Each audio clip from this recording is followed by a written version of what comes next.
Hi guys, it's Rick Shiels down here with Dan Whittaker at his golf studio here at High Legh, and we've just done the TrackMan test for pitching with some interesting results. Yeah. Saw a trend in there. We definitely saw a trend of shots going to the right. Yeah.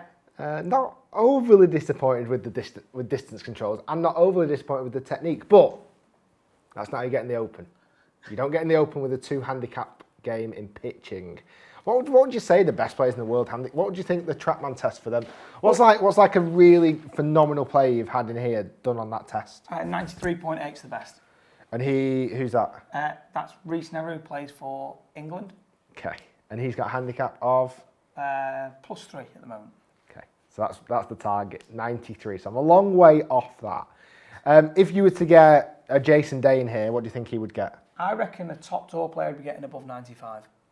So 96. like +4, +5 handicap on TrackMan. Would that even be less? That probably like +8, +9. Wow. Because Reese is like +5 as the handicap, as what TrackMan's given him. Right. Okay. So yeah. So it's really all right. Well, that's good. I need that home truth because I'm thinking 2's not bad, but actually it's ridiculously away from what needs to be good. So let's have a look at some technique then, Dan. What did you spot in the technique? Cool. So what we're seeing with the technique is, having a look at it from the front view here, upper body's leaning towards the target a little bit too much in this direction here. So, it's kind of just getting a little bit too far over your left side.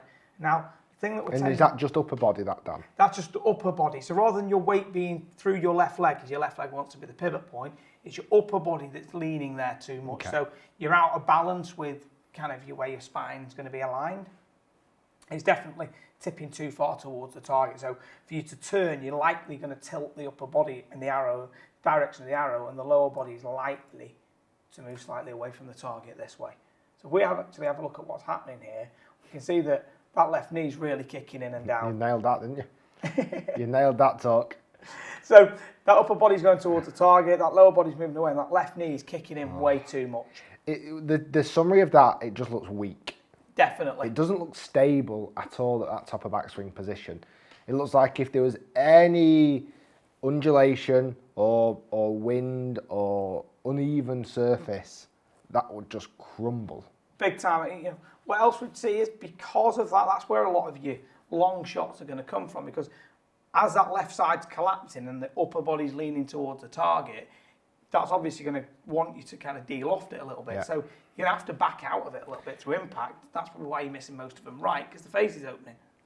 Because if you've not seen the TrackMan test, which we've just done, there was clear evidence that everything missed to the right of target. 9 out of the 10 shots missed right. And there was one score where I scored 0 out of 100 on because I hit it nearly 20 yards too far. That, without question, happens out on the golf course. I hit shots with a wedge. As much as I'm trying to take power off, I'll absolutely smash it through the distance. And that's what we're seeing there. Basically, I'm almost creating too much power in my backswing. Yeah. And as that comes down and snaps straighter, I can't control my club head speed. Not at all. I mean, you have a look here. So now what we'll see is everything goes forward. So we've got the shoulder and the chin start to move forwards together from here. So now you're really in front of it. Relative upper body's going a long way towards the target. And now what we'll find then is the head starts to go backwards. So if we have a look at it, we just put this line inside of the head. Now you can see the head's actually going backwards. Now you don't mind a head going backwards with the driver because you want to hit up on it, but you want a very, very stable head and stable left side with your wedges. It's almost like I've got too far left and gone, oh God. Exactly. Get back. Get back, because this is going to be thin. This is going to be really late delivery. Or your body's going, this is going to be miles. Let's go backwards. Yeah. Let's add a bit of loft onto the face a little bit. And also, I suppose, when I'm pitching out on the golf course, the scenario is going to affect this a lot as well. Yeah. Oh, yeah, big time. Because if I'm seeing, I tell you when I'm really bad at pitching, when I've got an elevated green to hit and I can't see the pin. What tends to happen on that one? Overhit it. Okay. Massively overhit it. Because I'm looking at it and going, well, I've got to add height here, and I think I go forward, end up trying to add height and accelerating at the same time and then just airmailing it. Yeah. Or I don't lean back enough and hit it too low and just airmail it. Do you ever get the occasional one like that where you get a little bit fat as well? No. Okay. No. I'm very, very rare do I hit a wedge shot fat. Okay. Touch wood. But that makes sense because... Don't say I've cursed you now. If I've moved ridiculously left... Yeah. That's cancelling so much out. loft off the face. But it's cancelling out a little bit of that fat shot, isn't it? Absolutely. And it's only if I was to extremely lean back or flick early would I get the fat shot. Yes. Yeah, if you went back miles, bringing that low point backwards with you, you catch the ground. Yeah, I think I defend myself from fat shots by moving ridiculously left. Yeah, well, what else I'd see is on that one thing where you're worried about it, I bet, because your upper body's gone forwards in that transition, and what you'll do is you'll drive the handle forwards this way. Yeah. Okay? That's going to get your arms going forwards whilst your upper body's going backwards. Your upper body's going backwards to get it higher, arms are going forwards. So there's like, you know, you really, be great if you went to compress one hard, but this is obviously looking at distance control. It's just going to jump off the face on you. Yeah. So from here, it does get a bit narrow here as well, don't we? Yeah, it's lower body collapses backwards a bit this way, and then really narrow in those arms. And again, I think that radius. I think that's my way again of pulling back the reins. Definitely. Saying to myself, this is going to go too long. Yeah. My swing looks too long. I'm leaning back to stop helping myself hit the ball long, and I'm trying to desperately pull my arms in to defend myself from that super long shot. I completely agree. I reckon when you just casually hitting a few on the range, your distance control gets quite good. As soon as you're under a little bit of pressure, that's when naturally we'll add a bit more speed anyway, bit of adrenaline and things like this. And you want to make sure we get a good contact because that's kind of one of the things that you want to do under that pressure. And I reckon that occasionally that's what's seen that ball leap off the face on you. And it honestly does. The amount of times I've been on like a 40, 50 yard golf shot, or probably even up to 75 yards, and I just completely smash it through the back of the green, and it's just horrendous. It's terrible. Technique from down the line, because we see slightly different delivery numbers on my wedges, don't we? Yes, I mean, having a look at just that Trackman report there, out to in. Yeah. Okay, but face is quite a long way open. Miles open. Okay, hitting down on it quite a lot. Plenty of spin. Launch angle, that's perfect though. That one's a better one, isn't it? Yeah, that's really good. But obviously, this is the reason they're going right. It's just the face is always obviously laying back open. Do you think that, again, because of the way I move my body shape, and also because I'm trying to defend that big shot? Absolutely. Yeah, you know, if your body's going that way, it's got to make that face get more open. Because if I ever try and hit like a soft club more, I still airmail it. I still hit it miles too big with wedges. Okay, it's all because you're so left-sided at the top. Okay. And then this is, like you say, the working back and opening it up is your way of defending it. But on the golf course, when you want to be making sure you're getting a good contact, particularly in a comp, it's unlikely that you'll slow down for impact to allow that to happen. It's a big timing issue. Of course there is. And certainly if I've got to get the ball stopping, I'm trying to accelerate through it, thinking I'm picking up the speed and the spin. Absolutely, because the strike's going to give the spin. Yeah, so it really needs addressing. So should we... quickly have a look at this down the line. Kind of gets a little bit under the hands Yeah. there. But that's only because the upper body's going forwards. Of course. The hands are then going to go back. So that makes the club come back a little bit too flat. Yeah. Angled shoulders get quite steep at this point right here. Yeah. Then It's a bit of my new swing at the top there, but... yeah. And then really down and left, isn't it? Yes. Down left, open face, flicky. And it gets quite flicky through here in order to try and save that shot. It gets really narrow in the follow through. It's horrible, isn't it? Let's get changing it. Don't be hard. Just tell me it's bad. Tell me the bad news, Doc. Tell me how bad it is. It's horrendous. Right, let's jump on the mat. Dan's going to give me some pointers of what we're going to work on, and then we'll have a look at it at the end as well. Okay, right, setup tip for me, right? So what we need to try and do is feel like the hips just shift towards the target just a little bit. So you're putting a bit more weight or pressure through that front leg. I want you to try and feel like this left knee stays more over the big toe of that foot to the top for me. So you should be able to feel that this upper body's got a little bit more across it during this backswing here. This way? Yeah, No. it won't be feeling like it's leaning towards the target. You shouldn't be feeling it going this way. You should be feeling that because you've got that knee out and the toes over.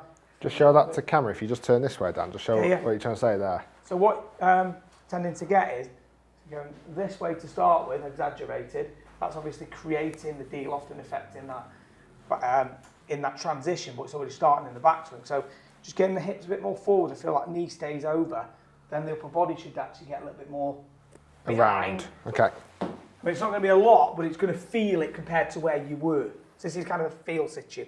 I'd narrow the feet just a little bit, mate. That's perfect. So keep that knee there. Now, just take that to the top for me.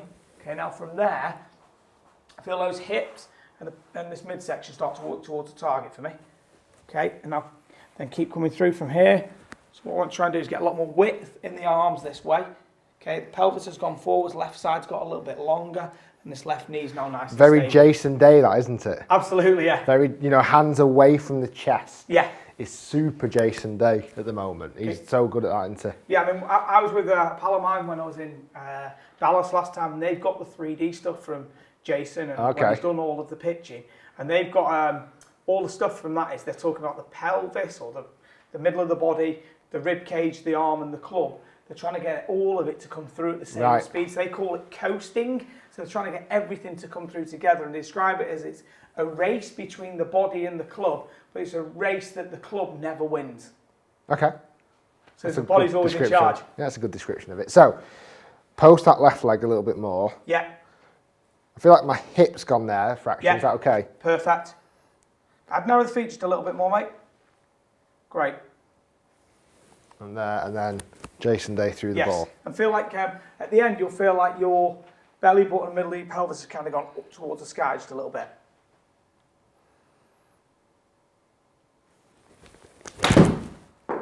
A little bit more. That was good from the middle of the body. Just get a little bit more length in those arms. Yeah. On the way through. Yes. Nice and straight, that shot. Yeah, it was really good. So here. Yeah. Keep that knee nice and stable now. Don't let it move.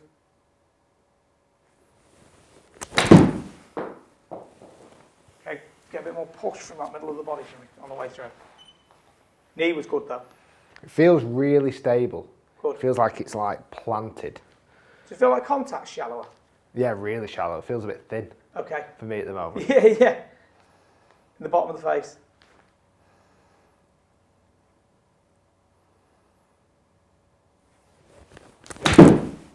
That was nice. Felt really good. Yeah, I like that one a lot. A left shot with a wedge. What's going on? Without any hand action on it. Let's record one. Let's see what we get. Okay, so keep that left knee out. Push those hips forwards just a little bit, mate.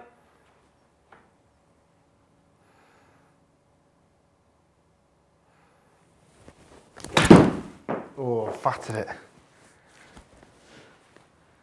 Just caught that a little bit heavy, Dan. Okay, so that's probably why it's come up a few yards short. Let's have a look at this. I'd narrow those feet just a little bit more on this next one, Rick. Just have a look at this. We'd see very different there. Yeah.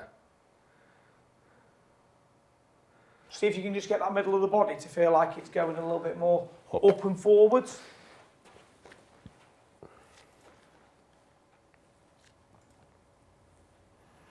Push hips towards the target a little bit more. Stabilise the knee, push the pelvis through.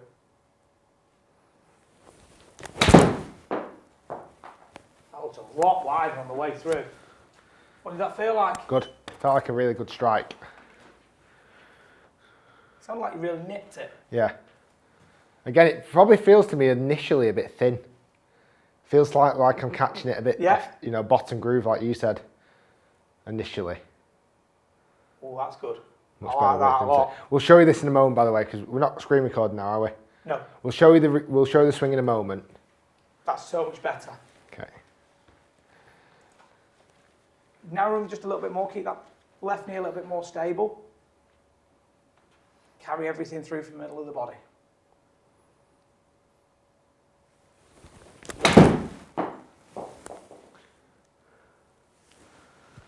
Super straight ball flight. Really good. I borrow a club just 2 seconds. Yeah. The way that we're looking at it is obviously the chest here is going to carry the loft through to the finish, whereas when you were leaning, it's obviously getting de-lofted and then driving the handle in Yeah. and then getting back. So with the divot pattern, it'd be quite. Oh, it's so inconsistent. random. Yeah, really, because it gets some really deep one thing, it's a really shallow one. Yeah. These are all really shallow, looking great. Well, just on that one there, we'll try and show you that shot as well. It was dead straight, 90-yard golf shot, launched at 27 degrees. It was really nice and it felt great. Yeah, it was fantastic.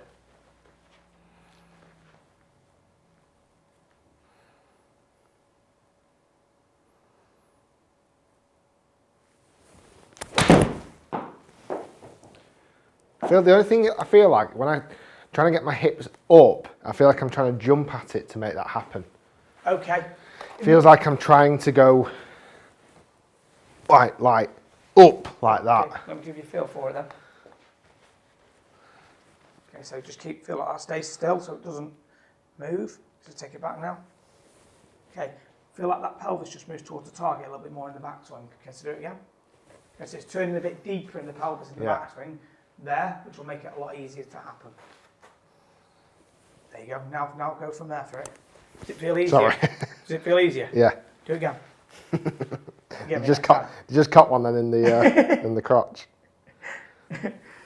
Go again. There you go. Does that feel easier to do? Yeah, or does it does. Still feel quite jumpy? Still a little bit out of sync at the moment, but still feels better. Feel like this hip's just turned towards the target. Now come through. That's it. Because on 3D, the wedge is the only time the pelvis actually wants to move towards the target. Okay. Okay, so we actually would see on one of their graphs that pelvis is allowed to go a little bit that way. Okay. Well, that makes sense. Okay, so keep that weight over that left side. That's obviously going to be the pivot point, is the left leg.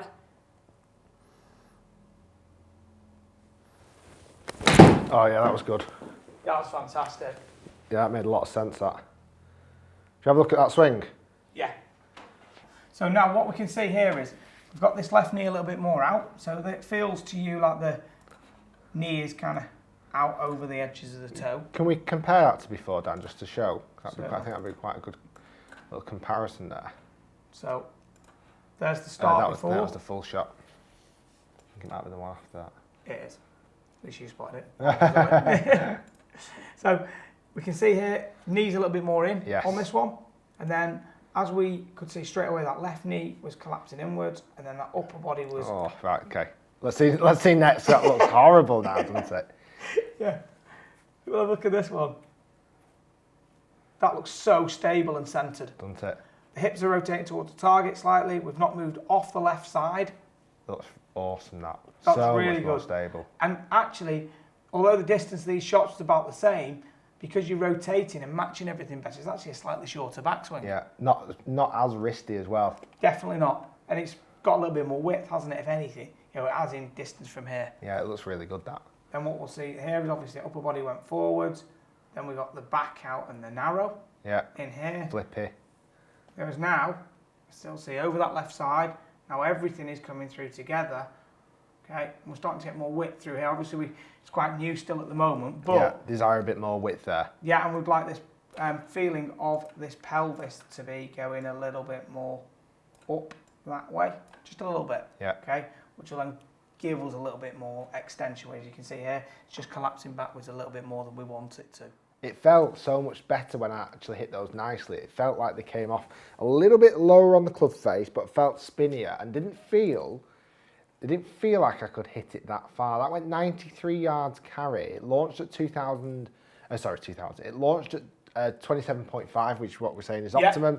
Spin rate was still 9,700 for the distance. That spin rate is actually really good. Yeah, it is. It's a shame that we didn't get any TrackMan numbers on that, but it felt much more neutral. You can tell by the golf shot there how much straighter that ball flight is.